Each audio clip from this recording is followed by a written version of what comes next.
que no está liderando el asunto como se debe. ¿Y quiénes son los que están en la luna? ¿El ministro del Interior?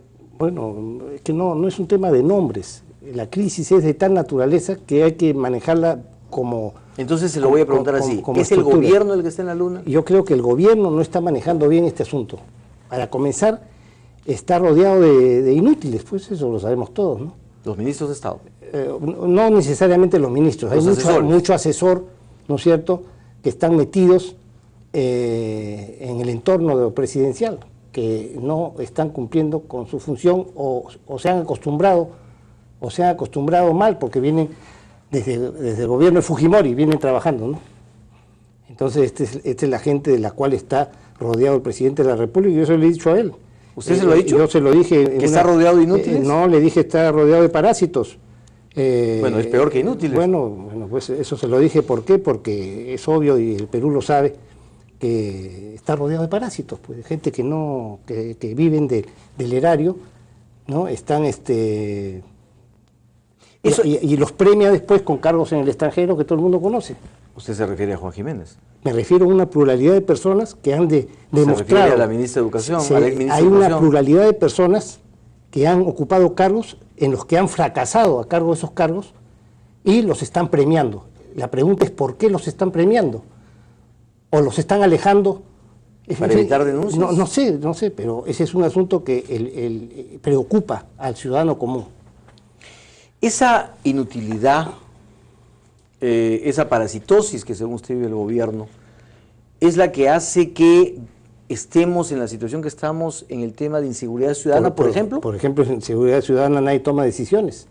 Se han derogado una pluralidad de leyes por considerar que eran excesivas, que eran muy rigurosas, que violaban los derechos humanos, y con ese argumento el país está al garete en materia de seguridad, del mismo modo que está al garete en materia de tránsito rodado. En fin, ese es un tema que involucra un liderazgo central que no está siendo visto por el ciudadano común. Pero en el tema de inseguridad, antes de ir a lo que usted ha llamado tránsito rodado, señala el gobierno, en cambio, que es culpa de los jueces y fiscales mucha de la situación porque sacan a la calle sin administrar justicia a muchos delincuentes. Eso no es cierto. El titular de la acción penal es el Ministerio Público. Si el Ministerio Público prepara un expediente sin pruebas, los jueces no tienen más remedio que resolver con arreglo a lo que establece la ley y la Constitución. ¿No admite usted corrupción en el sistema judicial?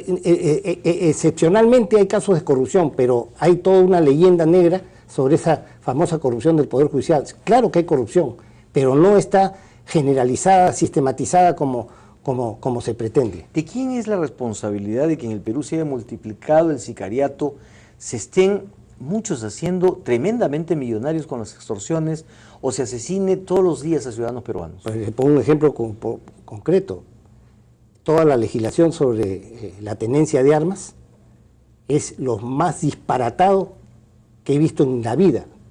¿Se refiere a la última? A la última disposición. Lo único que se va a lograr con eso es que se cancele el registro de armas legales y aparezca un mercado negro de armas, porque es casi imposible sacar licencias de armas. O sea, los ciudadanos que podríamos tener un arma para defendernos vamos a quedar desguarnecidos, claro, y los delincuentes van a poder adquirir fácilmente de armas en el mercado negro. Un tráfico negro de armas. Países muy severos en las licencias de armas como México es donde más armas proliferan, armas en el mercado negro. En cambio Estados Unidos, donde conseguir el arma por mandato constitucional, porque es una enmienda constitucional lo que les permite a los norteamericanos tener armamento, hace que proporcionalmente el abuso de las armas sea menor. Por ejemplo, el malhechor, antes de asaltar a un ciudadano, lo piensa dos veces, porque sabe que está armado o que puede estar armado. En este momento han desarmado al país. El ciudadano común, el ciudadano honorable, el ciudadano recontra chequeado no puede tener un arma. Yo acabo de devolver una escopeta porque no solamente tenía que hacer todos los trámites, sino tenía que acreditar, ¿no? Tenía que acreditar que conocía de cacería entonces tenía que dar un examen de cacería, ya preferí entregar el arma. Tenía armas de puño, tengo que dar solo puedo tener 2. ¿Por qué? Porque al gobierno se le ha ocurrido que el ciudadano común solo puede tener 2 armas. ¿Por qué? Porque les da la gana que solo tengamos 2 armas. Entonces, no hay liderazgo en el Perú. El Perú está acéfalo, lo digo con todo respeto porque no es un tema personal, pero el Perú está acéfalo. Bueno, es peor que tener que estar en piloto automático. Acéfalo. Peor. Peor. Porque el piloto automático, por lo menos la máquina maneja el avión. Esto siempre según su versión. Ahora pasemos al tránsito rodado. Porque el gobierno ha dado una serie de medidas hace pocos días que según el gobierno, podría ayudar a que no haya más accidentes generados por las combis o por las custas. ¿Cree usted que se necesitaban más medidas drásticas? El problema en el Perú no son las medidas ni las leyes, porque eso abundan. El problema es que la autoridad en el Perú no se hace respetar. Son muy pusilánimes. No intervienen. Por ejemplo, hay una empresa, le cancelan una sola línea cuando han debido sacarla del circuito hace rato, completa todas sus líneas, sus 11 líneas. ¿Usted se refiere a Orión? No quiero dar nombres, pero me refiero a que no se puede manejar el caos que existe en el tráfico rodado con mano blanda. Ahí se tiene que poner mano fuerte, esa es la verdad. ¿Deberían haber choferes presos?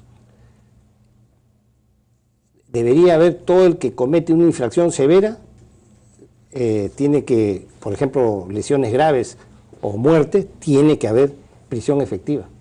Y además tiene que haber prisión efectiva, por ejemplo, para los que le faltan el respeto a la autoridad policial.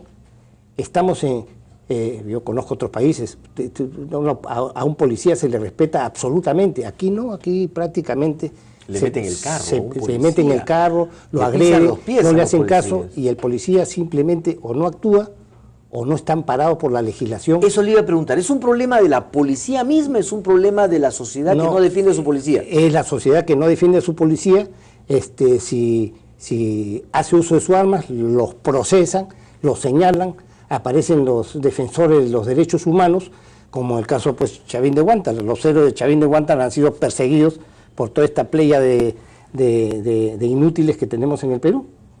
¿Quiénes son ahora esos inútiles? Bueno, la caviarada, pues todos estos señores que han perseguido implacablemente a los héroes de Chavín de Huántar. Ese es un ejemplo concreto de cómo en el Perú las cosas caminan al revés. Pero ¿justifica entonces usted el ajusticiamiento en pleno acto como el que se acusa a algunos no comandos, sino infiltrados dentro de los comandos? Por supuesto que no solo no lo convalido, sino lo he denunciado. Por eso que me parece sumamente atroz que el señor Jiménez Mayor se haya reunido con un ministro y con el presidente de la Corte Suprema de entonces para presionar a la juez Rojasi en el sentido de que no descubran nada, puesto que se armaba la pampa. Entonces, lo que demuestra el doble estándar que tienen estos caviares, ¿no? Se rajan la vestidura cuando se rebajan las penas en el caso de Barrios Altos, sin embargo, sotto voce, por lo bajo, están conspirando para que no se descubra un crimen, ¿no? Porque si se descubre, se arma en la pampa. ¿Quiénes están involucrados? Los señores el señor Jiménez Mayor de la OEA, y bueno, y otras personalidades que todo el mundo conoce, ¿no? Entonces, si todo el mundo conoce, menciónelo. Bueno, pues todo... ¿El ministro de Defensa? El ministro de Defensa, estuvo metido el presidente de la Corte Suprema del momento. San Martín. Entonces, con doble estándar. Ese es un clarísimo tipo y yo lo dije públicamente. ¿Habla usted entonces de hipocresía en ese caso?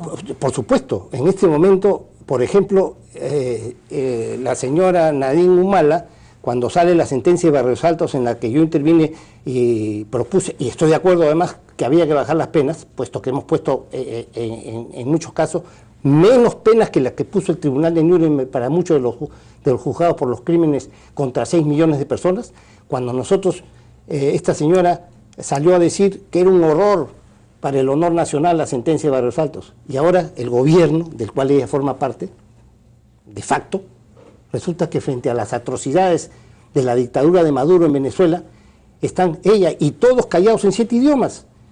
¿Dónde está el señor de la OEA, el señor Jiménez Mayor? ¿Dónde está su protesta, su reclamo?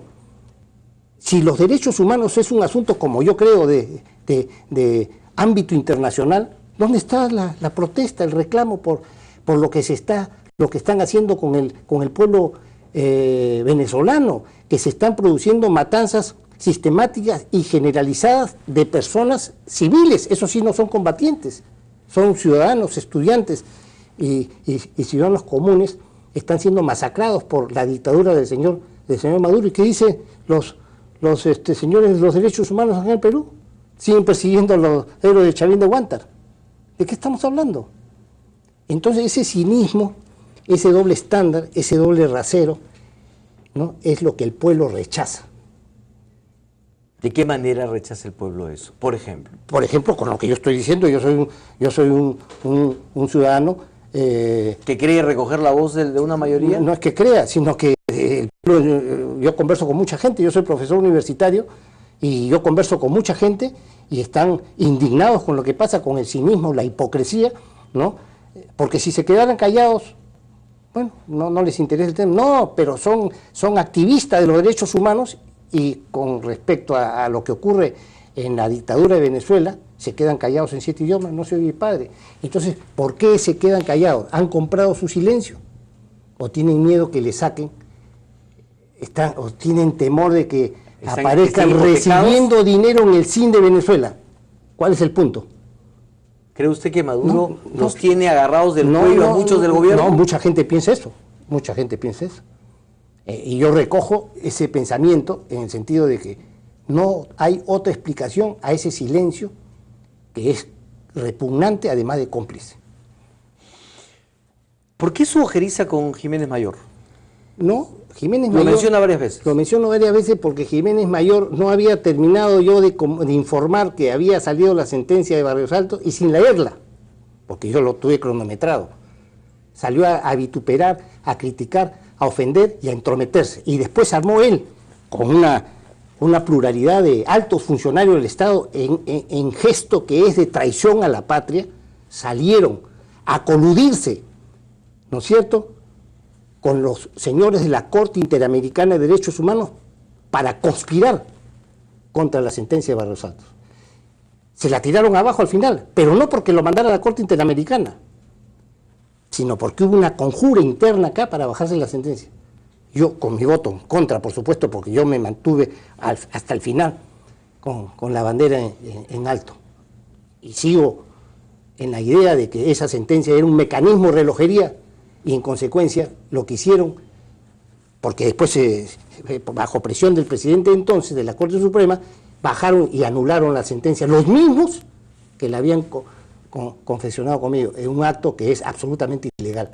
Entonces este señor Jiménez Mayor, la señora Rivas, ¿no?, la señora